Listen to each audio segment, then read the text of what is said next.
Next up, Tony Leng, the guy that did not want HMG in California. Just remember that. He did not want me in California. He said, go back. Don't come out here. Rhonda, come on up. Yeah, you know, he tells that story in the Hunter Miller version of truth. What I said to him when he came, and he said, I want to start this conference. I said to him, Hunter, if you come to Silicon Valley and you have CIO behind your name, you don't need a job, because you can go to a conference every single day of the week and just be fully occupied. We don't need another conference. But if anything, Hunter is the most tenacious guy on the planet. And he came and has been enormously successful there, has built up a great following and an amazing network, and has added a lot of value to the tech community in Silicon Valley, as most of the CIOs there will tell you. Because not only is he promoting CIOs, but he's helping educate and develop the community, which is kind of part of my why. Rhonda, come up and join me. Nice. So here's Rhonda. You met her a few minutes ago, and a really fascinating individual, and to steal too much of the thunder. But Rhonda, tell me a little bit about kind of your background. If I look at it, you know, MCI, JP Morgan, Lehman, Barclays, Hewlett Packard, AIG, Estee Lauder, Tata, now Herbalife, you know, that's a very eclectic and an amazing career. So what I'd love you to do is give us a little bit of like how you've balanced that amazing career with some of the other stuff. Ironman, triathlon, running marathons in Africa, swimming the channel, you know, doing all these amazing things. Tell us a little bit about your background to start with, how you've balanced all of that, and then we'll talk a little bit about, you know, Herbalife and what you've done there. But give us a little bit of background, if you don't mind to start. Thank you, Tony. It's an honor to be here with you. Hello, everyone. Let's have some attention here, and everyone's not in their phone. I'm glad to be here with everyone. So different background. I've worked in all the verticals intentionally. So Tony rattled them off. I know a lot of you in the room. I like to clean up things. I like to go in and change companies. I've lived around the world, and I've purposely and deliberately put myself in those positions. So I'm always on. My mentality's like that, Tony. So I like to create high-performance teams. I have a large following. I have lived around the world. I'm from Calabria, so I am diverse in a different background. But those companies I'm very proud of.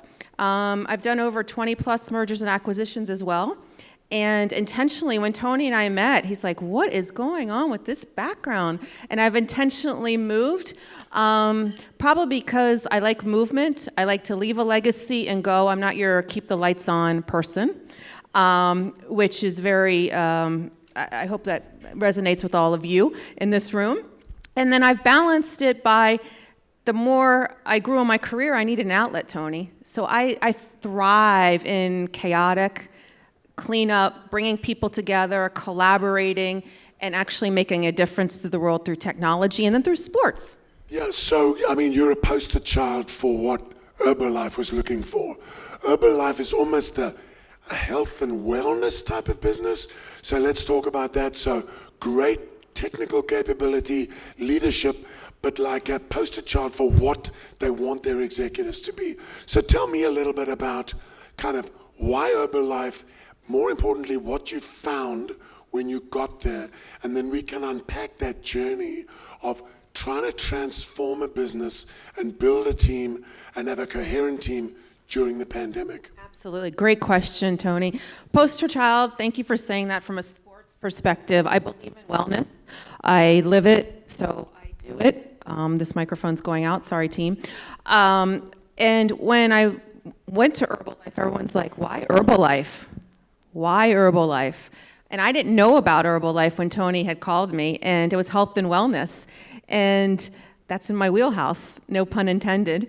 And I went there and learned about it, learned about the business model end to end, the health and wellness aspect of it. And they needed to do a lot of transformation in the technology space, creating chief data officer, the digital component, making sure things were stable, merging teams so there was one technology team end to end, and making sure that IT had a seat at the executive board as well, and we're not order takers. I think it's very important that this role, CIO, bring it to the business, the executive board, and have those conversations. So you're actually managing all the technology portfolios for the company, not just technology, but end-to-end enterprise-wide.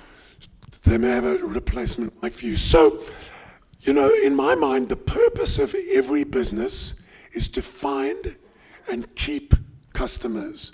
So as you look at your role, it used to be that IT was back office, keep a record of what happened, but it's now finding and keeping customers. Can you tell me how kind of maybe the business model or the understanding of the customers at Herbalife changed and how you impacted that? Thanks, Tony. You have to know your data. You have so much data pockets, the end-to-end journey, creating the personalization journey, the consumer journey is very important end-to-end. We actually called upon our partners. So everyone that's a partner in this room, it's very important to understand we had a call to action to the industry. I actually pulled a call to action out to the world and said, I need help. I'm not afraid to ask for help. We don't know. We have all this data. Needed to create data mining and look at the data perspective of it. Very, very important. And also assessing the gaps. We assessed the gaps on technology, on what we were delivering on and what we weren't. And I asked every peer of mine in the line of business to rate that, Tony, which was an interesting dialogue. Do we know what we're working on? What are our priorities for the company? Is technology we're not order takers, I keep coming back to that, but we found that the company as a whole, sometimes we didn't know what project we were working on for what. And that's ROI. We flipped everything on and said, what's our return on investments? Let's go through everything. And what do we have? You come in and you go, what do you have? What do you need? And where do you want to transform and modernize? And oh, by the way, we started finding out what we had. We didn't know we had so many applications, hundreds and hundreds. Just like at Estee Lauder, we had 1,492. We reduced it in half when I worked for Estee Lauder there. You have to get into the details and modernize and create a stable environment and bring people along the journey. And talent is really hard to find, Tony. So tell us about the talent. You have to build a team, but then you have to keep that team aligned and focused during the pandemic. You're mostly on the East Coast, they're on the West Coast. So tell me a little bit about how you built the team, but most importantly, you kept them aligned during this time.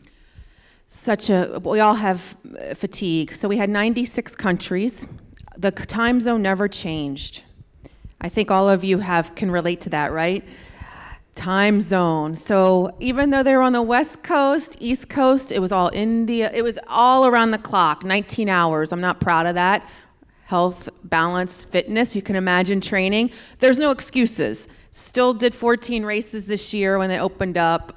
Just got back from Africa, 55 miles running, doing a board meeting through Africa on Zoom. I engage them, Tony, by doing it, by rewarding, by recognition, by fun Zoom calls. I know it sounds crazy, or here's one for you. Just call someone old school. You know how motivating that is to get a call? Also just recognition for who's the most improved, who comes up with the best idea, created all these millennial groups, different employment resource groups, and we motivated them all throughout the world. Tell us, for those of you who don't know, give us a quick example of some of the products and some of the things that Herbalife does. Oh, I love the 24 line, 24 athlete. So that aligns with my personal, professional brand, which is shakes, tea, and aloe. So that there's a 24-hour athlete, and LA Galaxy, we sponsor a bunch of really cool sports. So if you haven't figured it out, I'm into sports and coming from Estee Lauder fashion. Did you experience supply chain issues during the pandemic? And how do you manage that on a global organization? What are the challenges there? We did experience supply chain issues, and we actually changed the SKU and the website to make sure that we could funnel through. So if you can't get 5, if Chris were to say I wanted 5, we would say, oh, 1, 2. So we were managing it in the background that way, Tony, which is very unique. Please don't go out and tweet all that. But I just want to make sure that we have to recognize and be truthful to ourselves, full transparency, and actually tell people that we are experiencing it, because how you create and keep people, trust and transparency are number one. So how did you model openness, transparency? Because everyone wants to have an empowered team. But if you want to have an agile and an empowered team, they need to know that it's okay to fail, it's okay to make mistakes, and that what will come from that is guidance, encouragement, rather than punishment. So how do you model that kind of leadership as the person in charge? We had a couple of errors because everyone's tired. Let's face it, they might fat finger and take something down. That's life.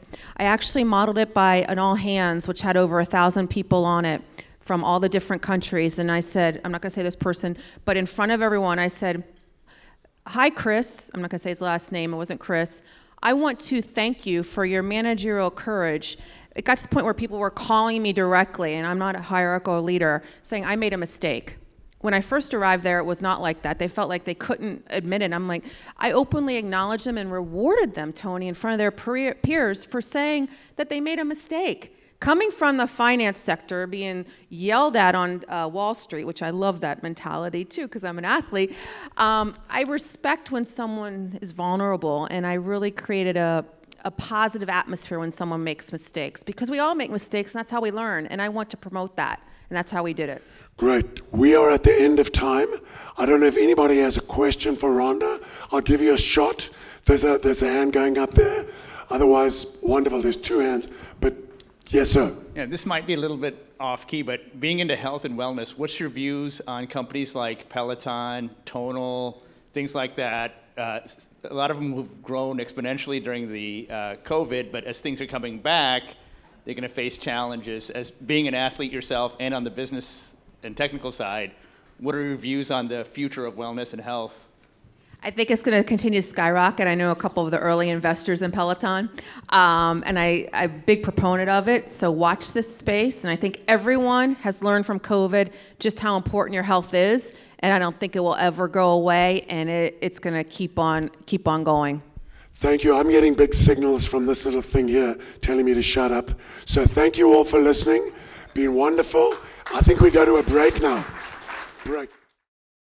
For more information, please visit hmgstrategy.com and keep up to date by following us on our social media platforms. Thank you.